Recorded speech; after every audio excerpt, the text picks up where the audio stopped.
23 फरवरी 2026 की वो काली रात, झारखंड के चतरा जिले का वह घना और डरावना जंगल। रात के अंधेरे में आसमान से एक ऐसी खौफनाक आवाज आई जिसने पूरे इलाके को हिला कर रख दिया। एक पल के लिए ऐसा लगा जैसे आसमान फट गया हो या धरती चीरकर कोई बहुत बड़ा उल्कापिंड नीचे गिर गया। गांव वालों की रूह कांप उठी थी। किसी को कुछ समझ नहीं आ रहा था कि आखिर इस खामोश जंगल में यह हुआ क्या है। लेकिन जब सच्चाई दुनिया के सामने आई तो सुनने वालों के पैरों तले जमीन खिसक गई। जिंदगी बचाने के लिए उड़ा एक विमान हादसे का शिकार कैसे बन गया। एक पत्नी जो अपनी जिंदगी की जंग लड़ रहे पति को बचाने के लिए उम्मीदों की उड़ान भर रही थी, उसे क्या पता था कि वह खुद भी गहरे बड़े संकट में जा रही है। एक पिता जो उसी जिले में एक बड़े अफसर के पद पर तैनात था, उसे क्या पता था कि जिस विमान के क्रैश होने की खबर सुनकर वह मौके पर पहुंच रहा है, उस मलबे के बीच उसका अपना जवान बेटा भी हमेशा के लिए बहुत दूर जा चुका होगा। यह कोई फिल्मी कहानी नहीं है, यह एक ऐसा दिल दहल ला देने वाला दर्दनाक हादसा है जिसने पूरे देश को झकझोर कर रख दिया। यह कहानी है उस खौफनाक रात की जब एक एयर एम्बुलेंस आसमान में ही हादसे का शिकार बन गई। 23 मिनट के उस खौफनाक सफर में आसमान के सीने में ऐसा क्या हुआ था जिसने 7 हंसती खेलती जिंदगियों को पल भर में बदल कर रख दिया। आखिर क्यों टूट गया वो रडार का संपर्क, क्यों आसमान से तेज रोशनी बनकर गिरी। वह एयर एम्बुलेंस आज की इस कहानी में जो राज और जो सच सामने आएंगे वह आपके रोंगटे खड़े कर देंगे। इस कहानी की शुरुआत होती है झारखंड के लातेहार जिले के चंदवा इलाके से। यहाँ 41 साल के संजय कुमार अपने प्रिय बार के साथ रहते थे। संजय कुमार का भगोरिया इलाके में अपना छोटा सा ढाबा था। एक दुकान थी जिससे वह अपने परिवार का पेट पालते थे। उनकी जिंदगी में सब कुछ बहुत सामान्य चल रहा था। संजय की पत्नी अर्चना देवी एक बहुत ही साधारण और पतिव्रता महिला थीं, जिनका पूरा दिन अपने परिवार की देखभाल में ही गुजर जाता था। लेकिन शायद किस्मत को उनकी खुशियां रास नहीं आ रही थीं। फरवरी के महीने में एक दिन संजय अपनी दुकान पर थे, तभी अचानक एक खौफनाक हादसा हो जाता है। घटना इतनी भयानक थी कि संजय खुद को बचा नहीं पाए और हादसे के बीच घिर गए। जब तक आसपास के लोगों ने उन्हें वहां से सुरक्षित निकाला, तब तक वक्त में उन्हें बहुत गहरा नुकसान पहुंचा दिया था। उनके जीवन का एक बड़ा हिस्सा इस दर्दनाक हादसे की चपेट में आ चुका था। संजय की यह हालत देखकर उनकी पत्नी अर्चना देवी पछाड़ खाकर गिर पड़ी। पूरे परिवार में चीख पुकार मच गई। आनन फानन में संजय को इलाज के लिए रांची के मशहूर देव कमल अस्पताल में भर्ती कराया गया। तारीख थी 16 फरवरी 2026। संजय जिंदगी की एक मुश्किल जंग लड़ रहे थे। देव कमल अस्पताल के डॉक्टर अनंत सिन्हा और उनकी पूरी टीम ने संजय को बचाने की पूरी कोशिश की। शुरुआत में संजय की हालत में थोड़ा सुधार भी दिखा। परिवार को लगा कि शायद अब उनका संजय इस बड़े संकट से वापस लौट आएगा। पत्नी अर्चना दिन रात भगवान के सामने ने हाथ जोड़े खड़ी रहती थी, लेकिन किस्मत का खेल तो अभी शुरू होना बाकी था। कुछ दिनों बाद संजय की हालत फिर से बिगड़ने लगी।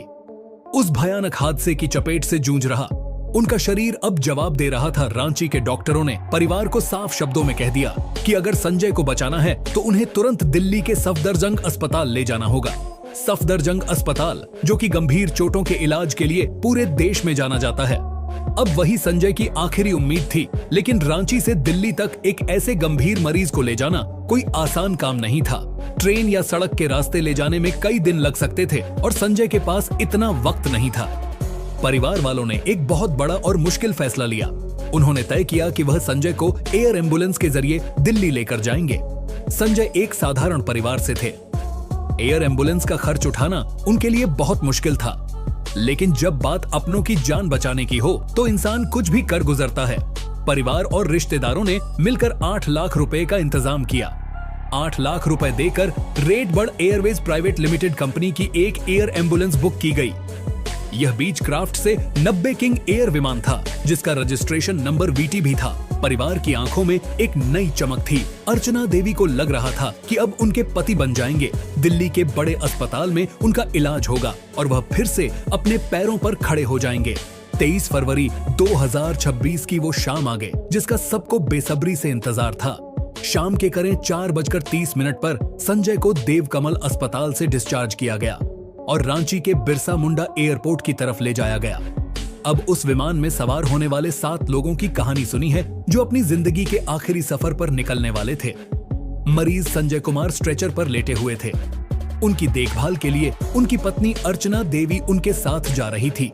साथ में परिवार के एक और सदस्य ध्रुव कुमार भी थे, जो अटेंडेंट के तौर पर मदद के लिए साथ आ रहे थे। इस गंभीर मरीज को रास्ते में कोई तकलीफ न हो, इसके लिए मेडिकल टीम भी साथ थे। डॉक्टर विकास कुमार गुप्ता, जो कि एक बहुत ही काबिल डॉक्टर थे, वह संजय की निगरानी के लिए इस फ्लाइट में मौजूद थे। साथ ही एक युवा और होना और पैरामेडिकल स्टाफ सचिन कुमार मिश्रा भी इस टीम का हिस्सा थे। और इस पूरे विमान की कमान जिन 2 अनुभवी हाथों में थी, वो थे कैप्टन विवेक विकास भगत, जो कि पायलट इन कमांड थे, और उनके साथ थे को pilot captain Swaraj Singh. Captain Vivek के बारे में एक ऐसी बात है जो इस कहानी को और भी ज्यादा दर्दनाक बना देती है। कैप्टन विवेक लातेहार के ही मूल निवासी थे और उनके पिता चतरा जिले में ही रूरल डेवलपमेंट डिपार्टमेंट में एग्जीक्यूटिव इंजीनियर के पद पर काम कर रहे था। शाम के 7 बज चुके थे।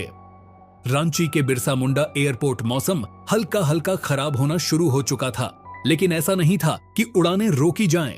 सभी 7 लोग विमान में सवार हो चुके थे। विमान का दरवाजा बंद हुआ। विवेक ने ATC से क्लियरेंस मांगी और ठीक 7:11 पर उस चार्टर्ड मेडिकल फ्लाइट ने रनवे पर दौड़ते हुए आसमान की तरफ उड़ान भरी। विमान के अंदर का माहौल बहुत ही तनावपूर्ण लेकिन उम्मीदों से भरा था। डॉक्टर विकास और सचिन लगातार संजय की पल्स और ऑक्सीजन मॉनिटर कर रविमान करीब 14,000 फीट की ऊंचाई पर उड़ान भर रहा था। कैप्टन विवेक ने ATC से 18,000 फीट की ऊंचाई पर जाने की रिक्वेस्ट भी की थी। शुरुआती 15 मिनट सब कुछ बिल्कुल सामान्य रहा। ऐसा लग रहा था कि यह सफर भी बाकी सफर की तरह आराम से कट जाएगा, लेकिन तभी कुदरत ने अपना खौफनाक रूप दिखाना शुरू किया। आसमान में काले घने बादल छाने लगे। रांची से उठने के बाद जब यह विमान चतरा और पलामू के ऊपर से गुजर रहा था, तब अचानक मौसम ने बहुत ही भयानक करवट ली। विमान के बाहर तेज आंधी और तूफान शुरू हो चुका था। आसमान में भयंकर बिजली कड़कने लगी। बादलों की गड़गड़ाहट इतनी तेज थी कि विमान के अंदर बैठे लोगों की रूह कांप रही होगी। छोटा सा वह एयर एम्बुलेंस हवा के थपेड़ों से किसी खिलौने की तरह हिलने लगा। तब उन्हें जितना खतरनाक था कि अंदर बैठे मरीज और मेडिकल स्टाफ के लिए खुद को संभालना मुश्किल हो रहा था। कॉकपिट के अंदर कैप्टन विवेक और कैप्टन सोडा सिंह पूरी ताकत से विमान को कंट्रोल करने की कोशिश कर रहे थे, लेकिन सामने घनघोर अंधेरा और तूफान था। कैप्टन विवेक समझ चुके थे कि इस तूफान को पार करना नामुमकिन है। उन्होंने तुरंत Kolkata air traffic control room से रेडियो संपर्क किया। उन्होंने बताया कि मौसम बहुत ज्यादा खराब है, विजिबिलिटी 0 हो चुकी है और तेज ठंड स्टॉर्म है। उन्होंने ATC से रूट को डाइवर्ट करने की तुरंत परमिशन मांगी। यह वक्त बहुत ही नाजुक था। ATC की तरफ से रूट डाइवर्ट करने की बात चल ही रही थी कि अचानक वह हुआ जिसने नीचे बैठे ATC अधिकारियों के पसीने छुड़ा दिए। घड़ी में रात के 7:34 हो रहे थे से के रडार स्क्रीन पर जो एक छोटा सा चमकता हुआ बिंदु उस एयर एम्बुलेंस की लोकेशन बता रहा था, वह बिंदु अचानक स्क्रीन से गायब हो गया। रेडियो पर जो आवाजें आ रही थी वह अचानक एक खौफनाक सन्नाटे में बदल गई। किसी अधिकारियों ने लगातार संपर्क करने की कोशिश की। बेटी AJV, डू यू कॉपी? बेटी AJV, रिस्पॉन्ड प्लीज। लेकिन उधर से कोई जवाब नहीं आया। सिर्फ एक दृढ़ साइलेंस कोलकाता से लेकर वाराणसी ATC तक हड़कंप मच गया। जिस वक्त यह विमान रडार से गायब हुआ, उस वक्त वह वाराणसी से करीब 100 नॉटिकल मील दूर दक्षिण के इलाके में था। अब जरा सोचिए कि उस विमान के अंदर उन आखिरी पलों में क्या हुआ होगा। 14,000 फीट की ऊंचाई, बाहर कड़कती लिया, अचानक विमान का संतुलन बिगड़ना, ग्रेविटी का वह खौफनाक एहसास जब विमान तेजी से नीचे की तरफ गिरने लगा होगा। 7 लोगों की घबराहट उस खातिर आपात छोटे से केबिन में गूंज रही होगी। अर्चना देवी ने शायद अपने पति का हाथ कसकर पकड़ लिया होगा। डॉक्टर और पायलट अपनी जिंदगी की आखिरी को कोशिश कर रहे होंगे, लेकिन नियति उस दिन कुदरत का रूप लेकर आई थी जिससे जीत पाना किसी इंसान के बस की बात नहीं थी। उधर जमीन पर चतरा जिले के सिमरिया थाना क्षेत्र केका और बरियातू पंचायत का इलाका, यह एक बहुत ही घना जंगल है जहां पहाड़ियां और ऊंचे ऊंचे पेड़ हैं। रात के अंधेरे में वहां बारिश भी हो रही थी। आसपास के गांवों के लोग अपने अपने घरों में थे। तभी अचानक आसमान से एक बहुत ही तेज घरघराहट की आवाज आई। ये आवाज किसी नॉर्मल हवाई जहाज की नहीं थी, बल्कि ऐसा लग रहा था जैसे कोई बहुत बड़ी मशीन टूटते हुए नीचे गिर रही हो। गांव वालों ने आसमान की तरफ देखा तो उन्हें लगा जैसे कोई तेज रोशनी तेजी से जमीन की तरफ आ रही है, और फिर एक बिल कंपा देने वाली आवाज। बस वो मंजर इतना खौफनाक था कि आवाज 10 किलोमीटर दूर तक सुनी गई। जमीन कांप उठे। गांव के कुत्तों ने भौंकना शुरू कर दिया। जो लोग सो रहे थे वह हड़बड़ा कर उठ बैठे। सबको लगा जैसे कोई बहुत बड़ा हादसा हुआ है या कोई मुसीबत गिरी है। कुछ हिम्मत वाले गांव वालों ने टॉर्च उठाए और बारिश में ही उस दिशा की तरफ दौड़े जिधर से धमाके की आवाज आई थी।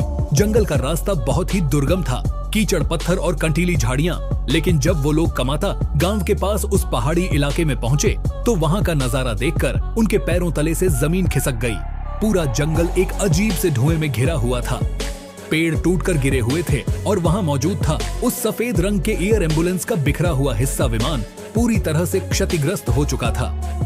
उसके हिस्से दूर दूर तक जंगल में बिखरे पड़े थे और वहां का खौफनाक मंजर देखकर किसी का भी दिल दहल जाए। गांव वालों ने करीब जाने की कोशिश की, लेकिन हालात इतने भयंकर थे कि कोई कुछ नहीं कर सकता था। उन्होंने तुरंत पुलिस को सूचना दी। रात के करीब 10 बज चुके थे। प्रशासन के पास भी एयर एम्बुलेंस के गायब होने की खबर आ चुकी थी और अब गांव वालों के फोन कॉल ने इस खौफनाक सच पर मुहर लगा दी थी। छात्रा जिले के एसपी सुमित कुमार अग्रवाल और डीसी कृति श्री जी तुरंत पूरे लाव लश्कर के साथ मौके की तरफ रवाना हुए।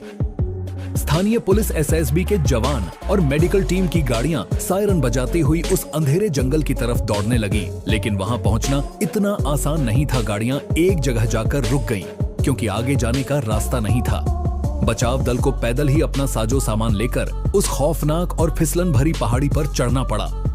जब रेस्क्यू टीम वहां पहुंची तो उन्हें समझ नहीं आ रहा था कि वो शुरुआत कहां से करें। पूरा इलाका एविएशन फ्यूल की गंध से भरा हुआ था। हर तरफ खतरा था कि कहीं और नुकसान न हो जाए। इसलिए सबसे पहले पूरे इलाके को कॉन्डल ऑफ किया गया, यानी उसे घेर लिया गया। डॉक्टरों की टीम को मलबे के पास भेजा गया। उन्हें उम्मीद थी कि शायद कोई चमत्कार हो गया और शायद को एक इंसान बच गया हो जिसकी वह जान बचा सके। लेकिन जब उन्होंने मलबे के अंदर देखा तो जो मंजर था वह किसी के भी रोंगटे खड़े करने के लिए काफी था। अंदर मौजूद 7 और लोग उस दुनिया से जा चुके थे। नियति की मर्जी इतनी कठोर थी कि उनमें से किसी की भी मीठी मीठी आवाज सुनना बेहद मुश्किल हो रहा था। जब यह बात कंफर्म हो गई कि कोई जिंदा नहीं बचा है, तब प्रशासन ने एक एक करके उन 7 को वहां से निकालना शुरू किया। रात भर वह दिल दहला देने वाला रेस्क्यू ऑपरेशन चलता रहा। बारिश और अंधेरे के बीच सभी को स्ट्रेचर पर रखकर उस पहाड़ी से नीचे लाया गया। इसी बीच एक ऐसी घटना घटी जिसने वहां मौजूद हर पुलिस वाले और अधिकारी की आंखों में आंसू ला दिए। 17 में ही तैनात एग्जीक्यूटिव इंजीनियर वहां पहुंचे। उन्हें खबर मिली थी कि उनके इलाके में कोई प्लेन क्रैश हुआ है, लेकिन उन्हें क्या पता था कि जिस प्लेन को देखने आए हैं उसे उनका अपना ही बेटा कैप्टन विवेक उड़ा रहा था। जब उन्हें यह सच्चाई पता चली तो वहीं जमीन पर गिर पड़े। एक बाप के लिए इससे बड़ी सजा और क्या हो सकती है कि वह अपने ही जवान बेटे को इस दर्दनाक हादसे में हमेशा के लिए खो दे। जंगल के उस सन्नाटे में उस बूढ़े बाप की आंखें छलक उठीं, जिसे देखकर पत्थर का दिल भी पिघल जाए। सुबह होते होते ये खबर पूरे देश में फैल गई। टीवी स्क्रीन्स पर ब्रेकिंग न्यूज फ्लैश होने लगी। रांची से उड़ी एयर एम्बुलेंस चतरा में क्रैश, 7 लोगों का दुखद अंत। जिसने भी यह खबर सुनी उसका दिल दहल गया। लातेहार में संजय कुमार के परिवार में कोहराम मच गया। जो लोग कल तक संजय के ठीक होकर वापस आने का इंतजार कर रहे थे, आज उन्हें संजय के साथ साथ अर्चना और ध्रुव के चले जाने की खबर मिल रही थी। एक ही परिवार के 3 लोगों का एक साथ जाना। दिल्ली से लेकर रांची तक हड़कंप मच गया। नागरिक उड्डयन महानिदेशालय यानी डीजीसीए और एयरक्राफ्ट एक्सीडेंट इन्वेस्टिगेशन ब्यूरो यानी एनसीआरबी की टीमें तुरंत दिल्ली से चतरा के लिए रवाना कर दी गई। यह जानना बहुत जरूरी था कि आखिर उस रात आसमान में हुआ क्या था। क्या सिर्फ मौसम ही इस हादसे का जिम्मेदार था या विमान में कोई तकनीकी खराबी आ गई थी? क्या इंजन फेल हो गया था? क्या फ्यूल खत्म हो गया था? या फिर बिजली गिरने से विमान के सिस्टम में काम करना बंद कर दिया था? इन सब सवालों के जवाब सिर्फ एक ही चीज दे सकती थी और वो था उस विमान का ब्लैक बॉक्स जिसमें फ्लाइट डेटा रिकॉर्डर और कॉकपिट वॉइस रिकॉर्डर होता है, जो यह बताता है कि क्रैश होने से पहले आखिरी पलों में पायलट आपस में क्या बात कर रहे थे और मशीन में गड़बड़ी हुई थी। दिल्ली से आई एक्सपर्ट्स की टीम ने उस खौफनाक जंगल में चप्पे चप्पे की तलाशी ली। विमान का मलबा बहुत बड़े इलाके में फैला हुआ था, जिसे यह साफ पता चल रहा था कि विमान आसमान में ही संतुलन खोकर बहुत तेज गति से जमीन से टकराया था। फॉरेंसिक टीम ने वहां से सबूत इकट्ठा किए। उधर छात्रा के सदर अस्पताल में उन 7 लोगों के लिए अंतिम कागजी काम किया जा रहा था। अस्पताल के बाहर परिजनों की भीड़ लगी हुई थी। रोते बिलखते परिवार वो बस एक ही सवाल पूछ रहे थे कि आखिर भगवान ने उनके साथ इतना बड़ा अन्याय क्यों किया। रेड बर्ड एयरवेज कंपनी पर भी कई सवाल खड़े हुए। हालांकि कंपनी का ट्रैक रिकॉर्ड बहुत अच्छा बताया जा रहा था। उनके पास 5 साल का अनुभव था और 1500 से ज्यादा सफल उड़ानें वो पूरी कर चुके थे। लेकिन यह हादसा एविएशन इंडस्ट्री के लिए एक बहुत बड़ा सबक बन गया। इस बात पर बहस छिड़ गई कि खराब मौसम में ऐसी छोटी एयर एम्बुलेंस को उड़ने की इजाजत देनी चाहिए या नहीं। क्या एटीसी को उन्हें पहले ही मौसम की गंभीरता के बारे में चेतावनी नहीं देनी चाहिए थी? आज भी उस इलाके के लोग जब उस खौफनाक रात को याद करते हैं तो उनकी रूह कांप जाती है। वो 23 मिनट का सफर जो जिंदगी की तलाश में शुरू हुआ था, वो 23 मिनट का खौफनाक सफर जो आसमान में चीख बनकर रह गया संजय कुमार और उनका परिवार तो दुनिया से चला गया। वह डॉक्टर और पैरामेडिकल स्टाफ जो दूसरों की जान बचाते थे, वो भी अपनी जान गंवा बैठे। और वह होनहार पायलट जिन्होंने अपनी आखिरी सांस तक उस विमान को बचाने की कोशिश की होगी, वो भी हमेशा के लिए खामोश हो गए। यह घटना हमें सोचने पर मजबूर कर देती है कि इंसान चाहे कितनी भी तरक्की कर लें, विज्ञान चाहे कितनी भी ऊंचाई छू ले, लेकिन कुदरत के आगे हम सब आज भी बेबस हैं। वक्त कब कहां और किस रूप में बदल जाए यह कोई नहीं जानता। वह 7 लोग जो इस विमान में बैठे थे, उन्होंने सपने में भी नहीं सोचा होगा कि दिल्ली का सफर उनका आखिरी सफर बन जाएगा। दोस्तों, इस कहानी को सुनाने का मेरा मकसद किसी की भावनाओं को ठेस पहुंचाना नहीं है या किसी के जख्मों को कुरेदना नहीं है।